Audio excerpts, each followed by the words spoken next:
যারা শুটকি তরকারি খেতে ভালোবাসেন তাদের জন্য আজকে সুন্দর একটা রেসিপি শেয়ার করব। সেটা হলো মলা মাছের শুটকি দিয়ে কিভাবে শুটকি তরকারি রান্না করতে হয় সেটাই শেয়ার করব।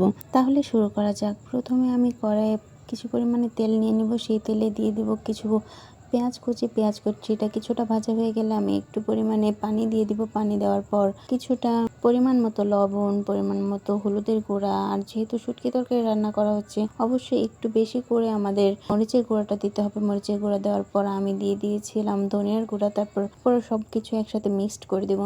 মিক্সড করার পর কিছুক্ষণ অপেক্ষা করব। যখন দেখব তরকারি থেকে অনেকটা তেল তেল ভাব চলে এসেছে তখন আমি শুটকিটা দিয়ে দিব।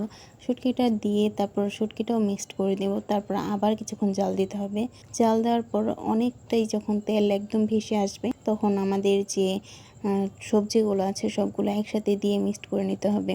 যেহেতু আমি সবগুলো তাজা সবজি দিয়ে এটা রান্না করতেছি তাই আমি আর এটাকে ভাপ দিইনি। যদি আমি তাজা সবজি না থাকতো তাহলে অবশ্যই আগে ভাপ দিয়ে নিতাম। তারপর আমি এখানে কিছু পরিমাণে পুঁইশাকের ডাঁটা দিয়ে নিয়েছি, কিন্তু পাতাগুলো পরে দেব, কারণ যেহেতু এই সবজিগুলো একটু শক্ত, এগুলো যখন ভাপে চলে আসবে তখন আমি পাতাগুলো দিয়ে দিব। পাতাগুলো দিয়ে একসাথে করে পুরো তরকারিটা রান্না করে নেব। ফোনের স্টোরেজ ভরে যাওয়া আমি সম্পূর্ণ ভিডিওটি করতে পারিনি।